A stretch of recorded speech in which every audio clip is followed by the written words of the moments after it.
Hello, welcome to TTales. This story is called The Silent Choice. Jack Turner wasn't your average hitman. A seasoned professional, he prided himself on his precision and silence. His job wasn't about drama, it was about efficiency. He didn't relish the kill, but he did it clean, swift, and without hesitation. He had been trained to handle the hardest jobs, and tonight was no different. The target? Leo Granger. Leo Granger was a man who had lived his life without a care for anyone but himself. He was a drug kingpin, a smuggler, and a ruthless bastard. His reign of terror had left a trail of destruction behind him, and the authorities had been trying for years to bring him down. But they had failed time and time again. That was where Jack came in. Leo's latest shipment had caused a stir in the criminal underworld, and someone wanted him gone. Jack didn't ask questions, he just did his job. As Jack sat in his car outside Leo's mansion, he scanned the house through binoculars. His mind was as cold as the gun holstered beneath his jacket. Leo had been expecting trouble for a while, so the house was fortified. Guards were stationed at every entrance, and the lights flickered in and out. But Jack knew better than to take chances. He had learned the hard way that underestimating a target was a deadly mistake. He checked the time.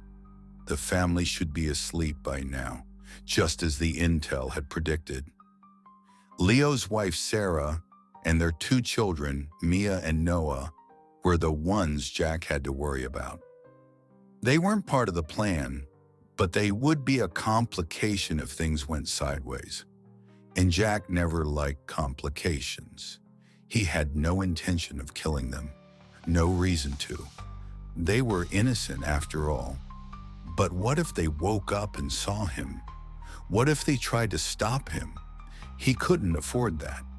He had to make sure the job was done, and no one was the wiser. Jack silently moved to the back of the mansion, where he could see the small kitchen window slightly ajar. He had already disabled the security system, and now it was time to get inside. Inside, Leo was lounging in the living room, sipping whiskey and watching old news reports about the latest cartel busts. His smug face twisted into a sneer as he flicked through channels, his thoughts clearly far from any impending danger. Jack had done his homework.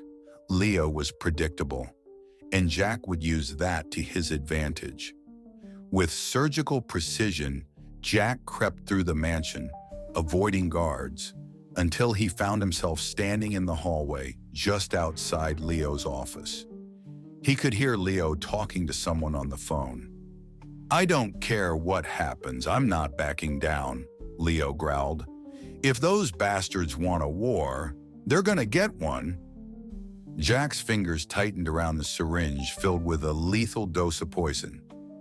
It was a quiet way to end this. No mess, no noise.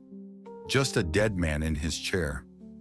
He moved closer, barely a whisper in the air, and pressed the needle into the back of Leo's neck. Leo didn't even flinch. The poison worked almost immediately. Within seconds, Leo's body went limp, his phone dropping to the floor. Jack stepped back, observing the once mighty kingpin fall into the grip of death. Jack didn't wait to admire his work. He moved swiftly, disappearing back into the shadows of the house. He had a job to finish. He made his way to the stairs. Sarah and the kids were asleep upstairs. They had no idea their lives were about to change forever. But Jack wasn't a monster. He wasn't here to harm them. His mission was to eliminate Leo, nothing more. He reached the top of the stairs, pausing at the door to the kids' room. Inside, he could hear the soft rustling of sheets. Mia and Noah were safe, oblivious to the chaos unfolding in their home. Jack stood there, considering for a moment. He could just leave. The job was done, and it wouldn't matter if they knew the truth. But then he remembered something. Sarah. She was no different from countless other women who had been caught up in a man's web of lies and crime. Leo had never treated her with respect. Jack had seen that in the brief moments of surveillance, her distant eyes, her silent resignation. He wasn't going to let her life be ruined by the same monster who had terrorized her. Jack quietly crept past the children's door and headed for Sarah's bedroom. She was asleep, her back turned to him. He didn't need to do anything to her. The danger had passed, but Sarah was a key part of this. If she found out the truth, it could destroy her. She didn't need to know that her husband had been murdered or how it had happened. Not yet. Instead, Jack took a small folded note from his pocket and placed it on Sarah's nightstand. The message was simple but clear. You're safe. Leave and don't look back. Leo Granger was dead, and for once, Jack Turner had made the right choice. Thanks for listening to this story. I hope to see you next week. Take care.